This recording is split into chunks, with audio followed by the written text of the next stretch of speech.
ਹਫੀਜ਼ ਮੁਹੰਮਦ ਹਫੀਜ਼ ਬੁਰੀ ਹੈ ਨਾ ਬਿਮਾਰੀ ਨਾਲ ਘੁਲਦੇ ਆਪਾਂ ਘਰਦਿਆਂ ਨੂੰ ਕੈਂਸਰ ਹੈ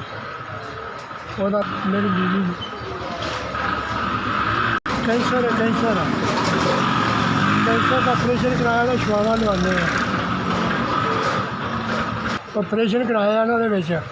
ਛਾਤੀ ਦਾ ਅਤੇ ਉਹ ਹੁਣ ਛੁਆਵਾਂ ਲਵਾਉਂਦੇ ਆ ਪਹਿਲਾਂ ਲਾਹੌਰੋਂ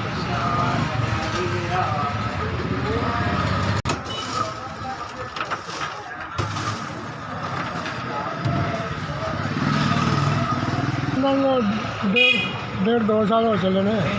ਗਿਲਟੀ ਵਾਹਵਾ ਦੇਰ ਦੀ ਸੀ ਅਤੇ ਹੁਣ ਤਾਂ ਸਾਲ 1.5 ਸਾਲ ਹੋ ਚੱਲਾ ਬਿਮਾਰੀ ਨਾਲ ਘੁਲਦੇ ਆ ਆਹ ਕਰਾਂਗੇ ਤਾਂ ਹੀ ਹੋਣ ਲੱਗੇ ਆ ਨਾ ਕਾਰੋਬਾਰ ਕਰਨਾ ਮੈਂ ਗਰੀਬ ਹਾਂ ਮੈਂ ਉਹਦਾ ਘਰ ਮੈਂ ਕਿਹੜਾ ਕੋਈ ਅਮੀਰ ਹਾਂ ਅਤੇ ਮਿਹਨਤ ਕਰਕੇ ਤਾਂ ਆਪਣਾ ਇਲਾਜ ਤਾਂ ਕਰਾਉਂਦਾ ਵਾ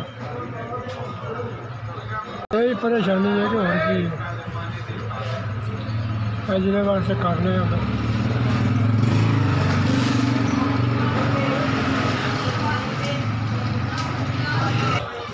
0308 37 32 532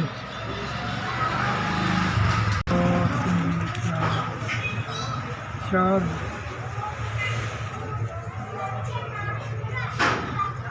4000